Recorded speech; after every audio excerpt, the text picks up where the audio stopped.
Good morning, sixth graders. It is week 3 of distance learning, and I'm about to read to you week 3's worksheets.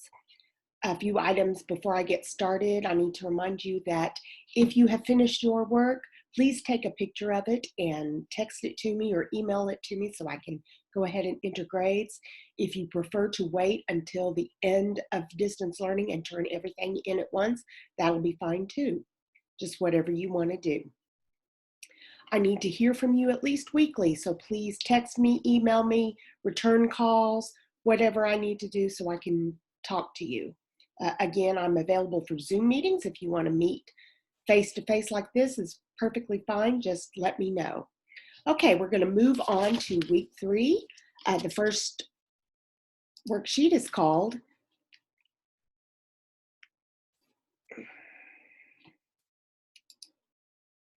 Got to share the screen first. The first worksheet is going to be called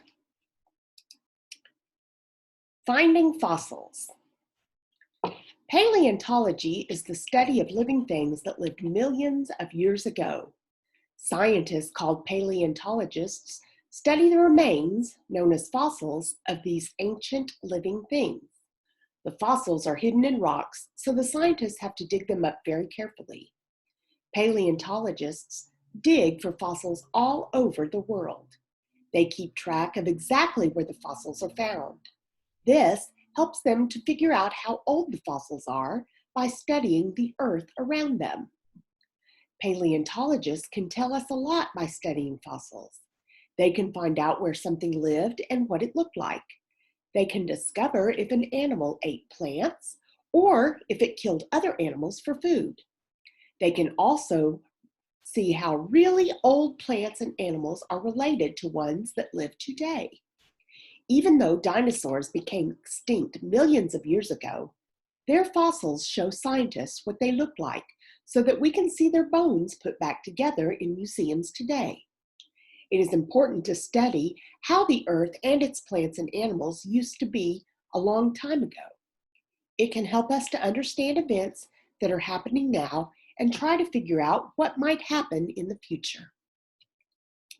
All right, again, here are the directions. I'm not so much interested in coloring the pencils. You don't have to do that. It's kind of boring. But I do need you to answer each question using the complete sentences. I've had a couple of you that have turned in your work already, and I appreciate that, but you've been a little bit lazy on that, on answering each question. You prefer to go up here and just do the last part, underlined where you found the answers. And that's part of it too, but I really need you to answer the questions down here and use complete sentences. Question 1, who studies the fossils of ancient living things?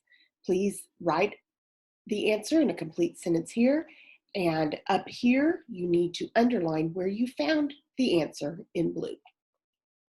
Question 2, what can studying fossils tell us?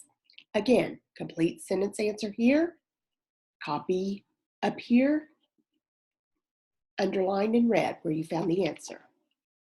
Number 3, when did dinosaurs become extinct? Complete sentence here, underline the answer up here in green. Number 4, where are the fossils hidden? Complete sentence here, underline up here in yellow where you found the answer. And number 5, why is it important to study how the earth was long ago? Complete sentence answer here, underline up here in orange where you found the answer to number 5. Next, let's see. Next worksheet is titled The Sinking of the Titanic. Before there were airplanes, people crossed oceans on ships. On its first trip across the Atlantic Ocean, a ship called the Titanic hit a giant iceberg. The iceberg was so huge that it tore a hole right through the steel. On April 15, 1912, the ship sank and more than 1,500 people on board lost their lives. The Titanic was one of the largest ships of its time. It had 9 decks, or floors, plus more space in the bottom of the ship. It also had 4 elevators and a swimming pool. Some people said that the Titanic was unsinkable. They were wrong. While sailing from England to New York City, the lookouts saw an iceberg in its path, but the ship could not move out of the way fast enough. When it hit the iceberg, the body of the ship was torn apart, and it started to fill with water. At first, passengers didn't believe the crew when they tried to tell them that the ship was sinking. People wouldn't get into the lifeboats because it was cold outside. Eventually, though, about 700 people escaped in lifeboats.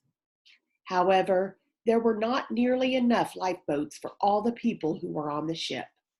Sadly, the people who didn't get into the lifeboats drowned before help arrived the next day. Question 1. Who saw an iceberg in the path of the ship? Complete sentence here. Underline where you found it in blue up here. Number 2. What happened to the people who didn't get into lifeboats? Write your answer in a complete sentence here. Underline up here where you found the answer in red. Number 3. When did the Titanic sink? Complete sentence answer here. Underline up here in green where you found the answer to number 3. Number 4. Where was the Titanic sailing to when it sank? Complete sentence answer here. Underline up here in yellow where you found your answer. And number 5. Why didn't passengers get into the lifeboats right away? Complete sentence answer down here. Underline up here where you found it in orange. All right, that's your worksheets for this week. Again, please, please, please get a hold of me and let me know you're doing okay. I miss all of you terribly, and I hope you're having a safe and happy week.